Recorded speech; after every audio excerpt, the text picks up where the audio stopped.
믿기 어렵지만 불과 20년 전만 해도 한국은 전자전 분야에서 철저히 배제된 나라였습니다. 그도 그럴 것이 아무리 미국의 혈맹이라 해도 전자전 관련 핵심 부품을 기밀 유지라는 이유로 수출 금지했고 유럽 업체들도 기술 협력을 철저히 거부했습니다. 1990년대 말 한국이 F-16 전투기에 장착할 전자전 포드를 공동 개발하자고 제안했을 때 미국은 너희 수준으로는 불가능하다며 회의조차 열지 않았습니다. 그 한마디가 한국 기술자들의 자존심에 불을 붙였죠. 그렇게 시작된 독자 개발의 길은 30여 년이 지난 지금 세계를 놀라게 하는 결과로 이어지고 있습니다. 한국에 이런 발전이 가능했던 배경에는 20년 넘게 누적된 전자전 연구 경험이 있습니다. ALQ-200K 개발 당시 한국은 미국의 기술 수출 제한으로 인해 핵심 회로를 자체 설계해야 했습니다. 그때 만들어진 국산 신호 처리 기술이 지금의 A사 포드로 이어졌습니다. 또한 해군의 소나타 전자전 체계와 육군의 지상 전자전 시스템에서 축적된 알고리즘이 항공용으로 전환되며 포드의 인공지능 기반 신호인식 기술로 발전했습니다. 과거엔 수입 장비를 조립하던 나라가 이제는 소프트웨어까지 자국이 직접 설계하는 단계에 오른 것입니다. 30년간 축적된 노하우 덕분인지 최근 공개된 KF-21 보라매의 전자전 포드는 세계 최고의 결정판이라 해도 과언이 아닙니다. 한미연합훈련을 취재한 브레이킹 디펜스와 에비에이션 위크는 한국형 전자전 포드의 프로토타입 공개 직후 미 해군이 보유한 EA-18G 그라울러급 제머 기술을 한국이 복제 수준을 넘어 자체 발전시켰다며 아시아에서 유일하게 미국과 경쟁 가능한 전자전 기술이라고 보도했습니다. 한국이 만든 전자전 포드의 성능을 직접 본 미 국방 관계자는 진짜 스텔스용으로 설계된 포드를 본 건 처음이다라며 놀라움을 감추지 못했다고 합니다. 이 포드는 기존 전자전 장비와는 전혀 다른 철학으로 만들어졌습니다. 단순히 적의 전파를 방해하는 수준이 아니라 전파를 조작하고 반사해 가짜 신호를 만들어내는 지능형 제밍 시스템이기 때문입니다. 미국 그라울러의 AN/ALQ-99나 차세대 ALQ-279 시스템이 최대 6GHz 대역까지 대응하는 데 비해 한국형 포드는 무려 0.5GHz에서 18GHz, 즉 UHF부터 K밴드까지 전 범위를 커버합니다.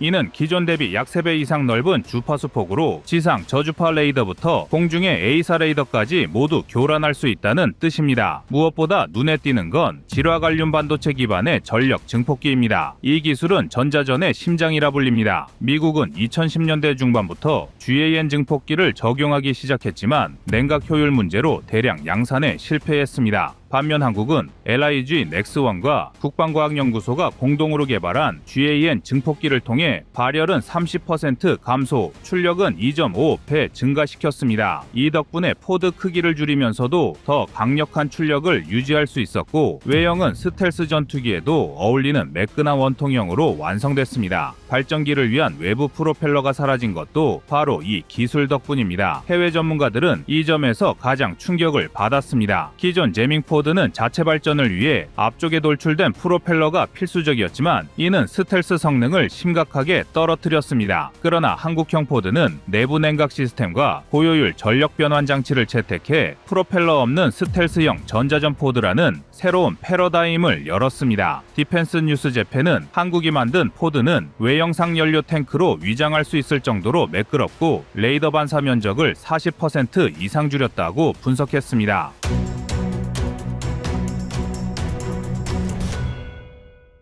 한국이 개발한 전자전 포드는 전략적 측면에서도 한반도 방어 전략의 중심축이 될 수 있습니다. 만약 KF-21 전자전형이 휴전선 상공에서 작전한다면 평양 인근의 지상방공 레이더망은 순식간에 무력화됩니다. 이는 미사일 발사 경보망뿐 아니라 통신망 교란까지 가능하다는 뜻입니다. 전자전은 한 발의 미사일 없이도 적의 눈과 귀를 멀게 만드는 무혈전쟁의 가장 현대적인 형태입니다. 이 모든 변화는 불과 10년 전만 해도 상상하기 어려웠던 일입니다. 그때까지만 해도 한국은 미국의 부품 승인을 받아야만 레이더나 ECM 장비를 교체할 수 있었습니다. 그러나 이제는 미국이 한국의 전자전 기술 발전을 예의주시하는 상황이 됐습니다. 해외 군사 전문지 에비에이셔니스트는 한국의 전자전 포드는 미국의 ALQ-27과 유사한 성능을 이미 시연한 것으로 알려졌다며 동맹국 중 가장 빠르게 독립적인 전자전 전력을 구축하고 있다고 평가했습니다. 수치상으로만 봐도 한국의 기술은 그라울러보다 작지만 훨씬 효율적입니다. EA-18G 그라울러는 기체당 최대 5개의 제밍 포드를 장착해야 전방, 후방, 지상 제밍을 모두 수행할 수 있지만 KF-21 전자전형은 단 2개의 포드로 동일 임무를 수행합니다. 이는 포드당 출력이 높고 전자파 빔 조향 기술을 통해 빔을 실시간으로 분리재 조정할 수 있기 때문입니다. 즉, 하나의 포드가 3개의 방향으로 동시에 공격할 수 있는 구조입니다. 더 흥미로운 점은 A사 송신 모듈을 포드 양단에 장착한 설계입니다. 양쪽 끝에 배치된 송신 안테나가 전방과 후방으로 독립적으로 작동하면서 적기의 레이더 탐지 신호를 즉각 감지하고 반사 신호를 위조할 수 있습니다. 이 기능은 기존 미국 제모에도 없는 신기술로 적 레이더가 자신을 사라진 물체로 인식하게 만드는 완전한 디지털 기만 작전이 가능해졌습니다. 게다가 이 시스템은 KF-21뿐 아니라 향후 대형 전자정이 수리용 기반 전자전 헬기에도 확장 적용될 예정입니다. ADD는 이미 스마트 다중빔 고출력 송신장치 개발을 완료했다고 발표했으며 이 장치의 출력은 최대 20kW 이상으로 평가됩니다. 이는 미국 EA-18G의 ALQ-218 시스템보다 약 25% 더 높은 수준입니다. 과거 한국이 기술을 얻기 위해 손을 내밀었을 때 미국과 유럽은 철저히 외면했습니다. 그러나 이제 그들은 오히려 한국의 기술을 주시하고 있습니다. 에비에이션 이스트는 한국은 아시아에서 전자전 기술 독립을 달성한 첫 번째 국가라고 극찬을 할 정도인데요. 즉, 미국이 50년 걸린 전자전의 길을 한국은 20년 만에 따라잡은 셈입니다. 불가능하다고 무시당했던 기술을 결국 스스로 해내며 세계 군사 무대의 판을 바꿔버린 것이죠. 지금까지 전자전은 오직 미국과 몇몇 서방 강국의 전유물로 여겨졌습니다. 그들은 핵심 부품과 소프트웨어를 독점하면서 한국의 접근을 철저히 차단했습니다. 그러나 이제는 상황이 정반대로 흘러가고 있습니다. 미국이 추진하는 차세대 제모인 ALQ-279가 기술 난항을 겪는 사이 한국은 그보다 빠른 속도로 질화관륨 기반 고출력 증폭기를 완성했고 더 작고 더 강력한 전자전 포드를 KF-21에 통합하는 데 성공했습니다. 무엇보다도 한국이 보여준 기술의 핵심은 작고 강한 효율성입니다. 국방과학연구소가 개발한 스마트 다중빔 송신 장치는 최대 출력 20kW 이상을 안정적으로 방사하며 이 정도면 적의 탐지 레이더를 순식간에 포화 상태로 만들 수 있습니다. 이런 방식은 미국의 차세대 전자전 포드인 NGJ조차 시도 중인 기술이며 아직 완전한 통합 단계에 도달하지 못했습니다. 반면 한국은 이미 에이스 안테나를 포드 내부에 집적하는 데 성공했습니다. 이 점에서 미 전문가들도 한국형 포드의 설계 효율은 미국의 차세대 제모보다 한 세대 앞서 있다고 평가했습니다. 기술적 진보 외에도 주목할 점은 산업 생태계입니다. 이번 프로젝트는 한화시스템, LIG 넥스원, 카이, 그리고 국방과학연구소가 역할을 분담해 추진했습니다. LIG 넥스원은 송수신 모듈과 전력 증폭기를 한화시스템은 전자전 제어 소프트웨어와 통합 알고리즘을, 카이는 기체와의 기계적 결합 및 항전 통합을 담당했습니다. 이 구조는 미국의 프라임 컨트랙터 중심 체계와 다르게 각 분야의 기술을 병렬로 발전시켜 개발 속도를 높였습니다. 실제로 개발 착수에서 모델링 공개까지 걸린 기간은 불과 3년이었습니다. KF-21과 전자전 포드의 통합 과정에서도 기술적 돌파가 있었습니다. 보라매의 전자전 포드는 단순히 외부에 장착되는 장비가 아니라 기체 내부 전자전 통합 시스템과 실시간으로 데이터를 주고받습니다. 이 시스템은 전투기 내부에 센서 융합 아키텍처와 직결되어 있어 적 레이더 신호를 감지하면 곧바로 포드로 전파해 즉각 대응할 수 있습니다. 기존 그라울러는 항공기와 포드 간의 정보 전달에 약 0.3초의 지연이 발생하지만 KF-21은 이 딜레이가 0.1초 이하로 줄어듭니다. 그 0.2초의 차이는 공중전에서 생사를 가르는 속도입니다. 한국형 포드의 강점은 또 하나 있습니다. 스텔스 전투기와도 호환될 수 있다는 점입니다. 보라매 포드는 원래 4.5세대 기체용으로 설계됐지만 스텔스 형상 설계와 RCS 저감 처리가 되어 있어 KF-21 블록 3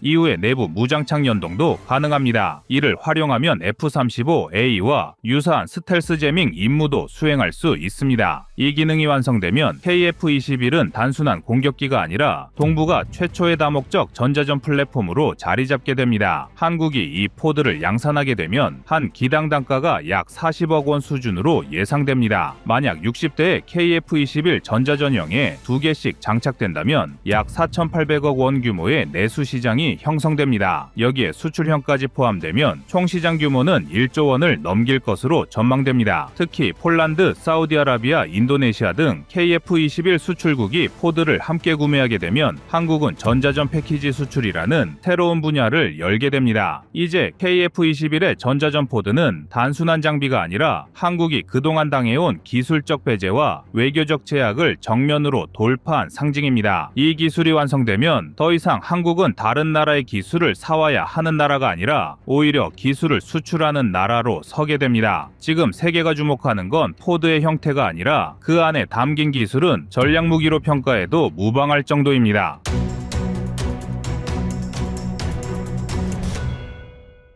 다음은 25년 7월 5일 KF-21 세계 최초 오픈 아키텍처 탑재 영상입니다. KF-21은 단순히 국산 전투기의 성공 사례가 아닙니다. 이 기체는 대한민국이 항공기 기술의 구조 자체를 바꾸기 위해 설계부터 전개까지 모든 단계에서 기존 전투기 개발 방식을 재정의한 결과물입니다. 그 중심에는 단순한 부품 개발이나 비행 성능의 개선이 아닌 전투기를 업그레이드 가능한 플랫폼으로 만든다는 전략적 사고가 있었습니다. 기존의 4세대 또는 4.5세대 전투기들은 대부분 하드웨어 중심입니다. 무장, 센서, 미션 컴퓨터, 항법 시스템 등 모든 부품은 고정형이고 체계 통합이 제한되어 있어 기능을 바꾸거나 확장하는 것이 사실상 불가능했습니다. 게다가 대부분의 전투기 운영 소프트웨어는 제작 국가의 통제에 존재하는 락인 구조입니다. 한국이 F-16을 운영하면서 미국의 승인 없이 무장을 교체하지 못했던 사례처럼 무기 주권은 항상 개발국의 허가라는 벽에 막혀 있었습니다. 하지만 KF-21은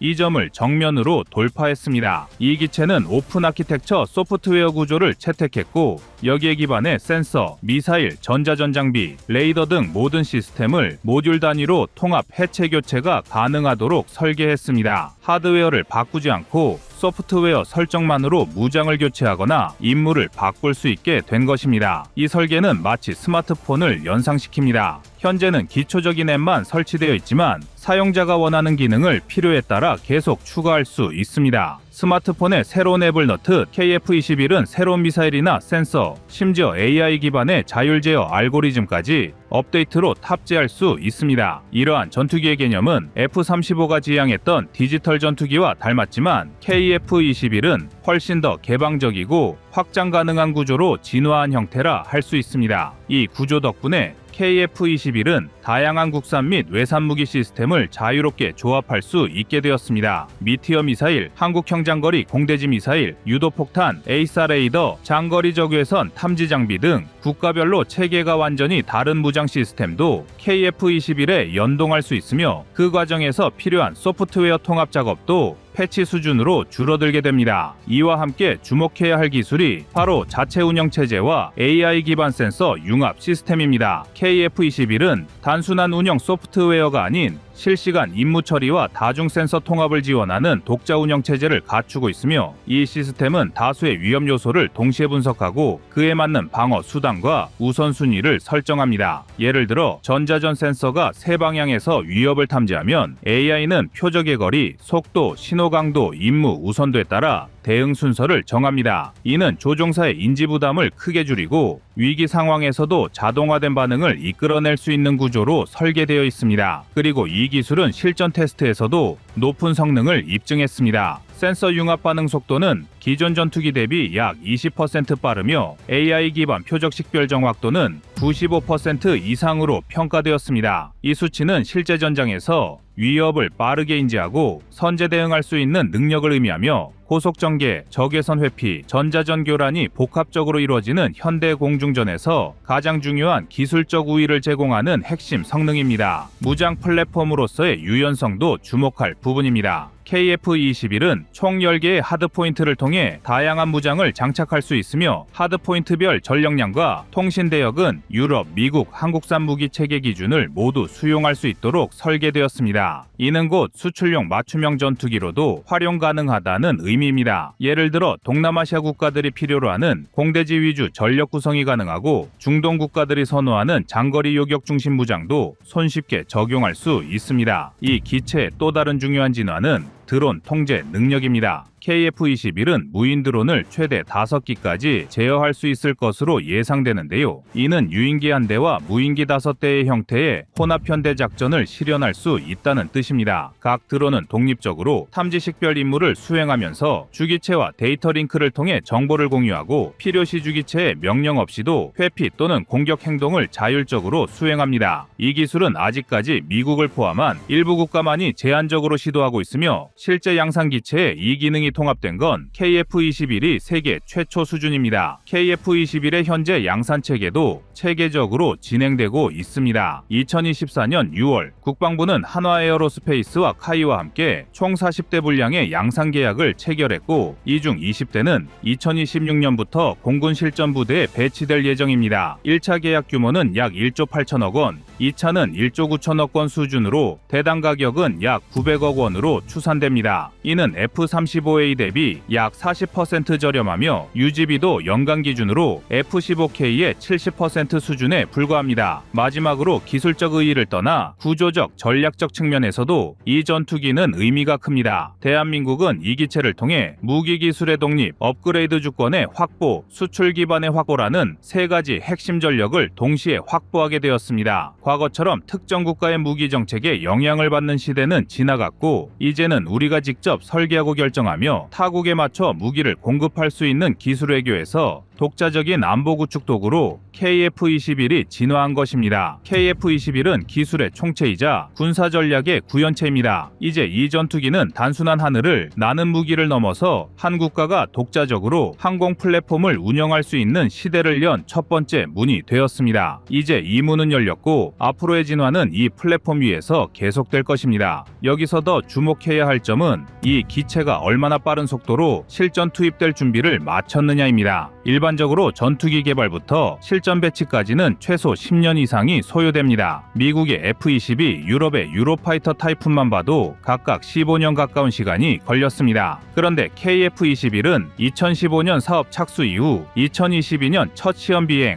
그리고 2024년 양산 돌입까지 단 9년 만에 일정을 모두 앞당겼습니다. 특히 비행부터 양산까지 단 3년이라는 속도는 전례가 없습니다. 이 압축된 일정이 가능했던 건 구조적인 혁신 덕분입니다. KF-21은 모듈화 구조를 채택해 각종 무기, 센서, 레이더 시스템을 쉽게 교체할 수 있도록 설계됐습니다. 소프트웨어 중심의 오픈 아키텍처는 특정 무기 락인 구조를 탈피하게 만들었고 실제로 다양한 외산 무기와 한국형 무기가 동시에 통합된 상태에서 테스트가 이루어지고 있습니다. 과거엔 센서 하나를 바꾸는데도 몇 달이 걸렸다면 KF-21은 모듈 교체만으로 48시간 내 업그레이드가 가능할 정도로 유연합니다. 뿐만 아니라 엔진 역시 국산화는 아니지만 한화와 GE의 협업을 통해 모듈 단위 조립이 한국 내에서 이루어지고 있으며 40대 분량의 F414 엔진 공급 계약도 완료된 상태입니다. 현재 기준으로 KF-21의 국산화율은 약 89% 수준이며 특히 핵심 분야인 통신, 미션 컴퓨터, 운영체제 등은 100% 독자 기술로 구현됐습니다. 이 모든 구조화 기술, 빠른 개발 일정이 모여 KF-21은 단순한 무기가 아니라 군사기술 플랫폼으로 정의될 수 있습니다. 앞으로 블록3에서 더 나아가 6세대 전투기 수준으로 확장해 나갈 수 있는 체계 기반이 갖춰졌다는 점이 중요합니다. 결국 KF-21은 한국형 전투기라는 타이틀에 만족하지 않고 이제는 세계 항공무기 체계에서 기술 독립과 수출 전략을 동시에 수행할 수 있는 전략 무기로 자리 잡고 있습니다. 대한민국은 이 전투기를 통해 플랫폼 무기 수출국이라는 새로운 국방 경제의 가능성을 열었고 이는 명백히 한국 방위 산업의 질적 도약이라 말할 수 있습니다.